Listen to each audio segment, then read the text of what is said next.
छत्तीसगढ़ प्रदेश कांग्रेस के पूर्व संचार प्रमुख शैलेश नितिन त्रिवेदी ने प्रेस वार्ता कर विधानसभा चुनाव में हुए चुनाव प्रक्रिया पर सवाल खड़ा करते हुए ईवीएम गड़बड़ी का बड़ा आरोप लगाया है।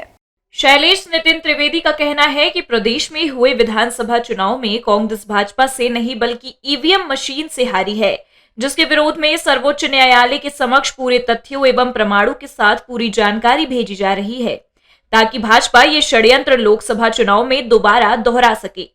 उन्होंने कहा कि मैं निर्वाचन व्यय पत्रक प्रस्तुत करने और स्वीकृत होने की अर्थात चुनाव प्रक्रिया पूर्ण होने की प्रतीक्षा कर रहा था। इस बीच लगातार जनता के बीच जा रहा हूं, दौरा कर रहा हूं, दुख सुख में शामिल हो रहा हूं, विभिन्न कार्यक्रमों में जा रहा हूं, खासकर तिल्दा क्षेत्र में ज्यादा आमंत्रण आए हैं। स्पष्ट रूप से ये बात उभर कर सामने आ रही है कि हम भाजपा से नहीं ईवीएम मशीन से चुनाव हारे हैं।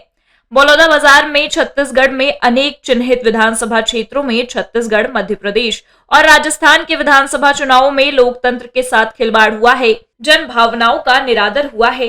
इस विषय में माननीय मुख्य न्यायाधीश सर्वोच्च न्यायालय को पूरी जानकारी भेज रहा हूं। बलौदाबाजार में छत्तीसगढ़ के चिन्हित किए गए विधानसभा क्षेत्रों में और छत्तीसगढ़, मध्य प्रदेश और राजस्थान के विधानसभा चुनावों में लोकतंत्र से खिलवाड़ हुआ है, जन भावनाओं का निरादर किया गया है।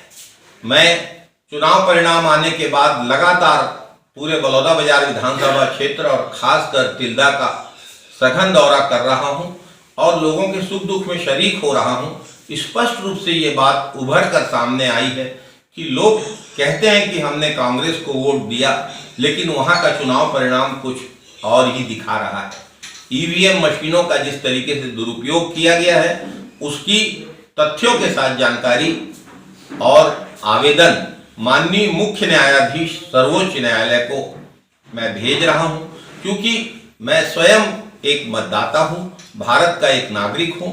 इस नाते मेरा यह आग्रह है कि जो अभी हुआ वो कम से कम लोकसभा चुनावों में न हो, लोकसभा चुनावों में लोकतंत्र के साथ खिलवाड़ न हो। आपको बता दें कि शैलेश नितिन त्रिवेदी ने साल 2023 में विधानसभा चुनाव में बलौदाबाजार विधानसभा क्षेत्र से कांग्रेस के अधिकृत प्रत्याशी के रूप में चुनाव लड़ा था, जिन्हें भाजपा के टंकराम वर्मा ने लगभग 14,000 मतों से हराया है। बलौदाबाजार से इंडिया टाउन न्यूज के लिए चंद्रकांत वर्मा की रिपोर्ट।